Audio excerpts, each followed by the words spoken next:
নমস্কাৰ, বিশেষ বাতৰিৰ সৈতে ষ্টুডিঅ'ৰ মজিয়াত মই লিপিকা। উজনি অসমৰ স্বাস্থ্য খণ্ডত নতুন সংযোজন। যোৰহাটত হ'বলগীয়া multi super speciality name care চিকিৎসালয়ৰ পূৰ্ণ পৰ্যায়ৰ নিৰ্মাণ কাৰ্য শুভ আৰম্ভণি। নিউজ নাওৰ এক বিশেষ প্ৰতিবেদন। উজনি অসমৰ স্বাস্থ্য খণ্ডত নতুন সংযোজন।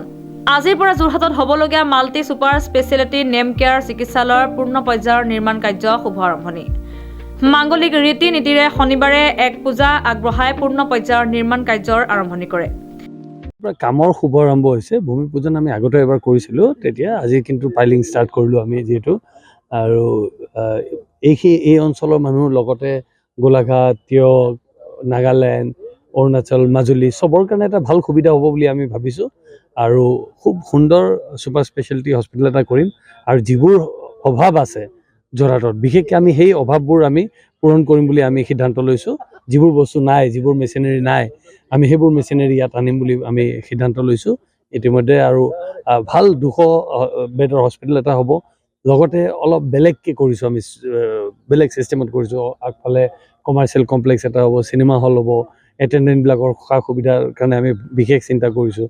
গতিকে এটা খুব সুন্দৰ এটা অনুষ্ঠান হ'ব ইয়াত বুলি ভাবোঁ। আৰু যোৰহাটৰ ৰাইজক খুব লাভৱান হ'ব এইটো দি। এই মাংগলিক কাৰ্যত অংশ লয় প্ৰাক নিউজৰ CMD Sanjiv Narayan, MD Nemcare ডাক্তৰ হিতেশ বৰুৱা, অন্যতম board of director Kamal Jain, Jayanta দত্তই। উল্লেখযোগ্য যে অত্যাধুনিক চিকিৎসা পদ্ধতি সংযোজনেৰে 200 বিচনাযুক্ত মাল্টি ছুপাৰ স্পেচিয়েলিটি চিকিৎসালয়খনে উজনি অসমৰ লগতে দাঁতি কাষৰীয়া নাগালেণ্ড, অৰুণাচল ৰাজ্যবাসীৰ বাবে এক নতুন দিগন্তৰ বাৰ্তা কঢ়িয়াই আনিছে। যোৰহাটৰ বৰপেটা জেইল চাৰিআলিত আজিৰে পৰা নিৰ্মাণ কাৰ্যৰ আৰম্ভণি হোৱা এই চিকিৎসালয়খনক লৈ আশাবাদী যোৰহাটবাসী। আজিৰ এই অনুষ্ঠানত নেম কেয়াৰৰ marketing group head Biswajit Sarma উপস্থিত থাকে। এই অনুষ্ঠানত যোৰহাটৰ লগতে অসমৰ কেইবাগৰাকী বিশেষজ্ঞ চিকিৎসক উপস্থিত থাকে। আমাৰ কাৰণেও এটি সুখবৰ এইটো কাৰণে যে যোৰহাটবাসীক আমি সেৱা জনাবলৈ সুযোগ ল'বলৈ আহিছোঁ। আৰু অতি কম সময়ৰ ভিতৰত ই এখন সৰ্বাংগ সুন্দৰ হস্পিটেল হ'ব আৰু সকলো ফেচিলিটি থকা এখন হস্পিটেল হ'ব। আৰু আমাৰ এটাই কথা যে কি এই অঞ্চলত চিকিৎসাৰ ক্ষেত্ৰত যিখিনি অভাৱ হৈ আছে সেইখিনি আমি কেনেকৈ পূৰণ কৰিব পাৰোঁ।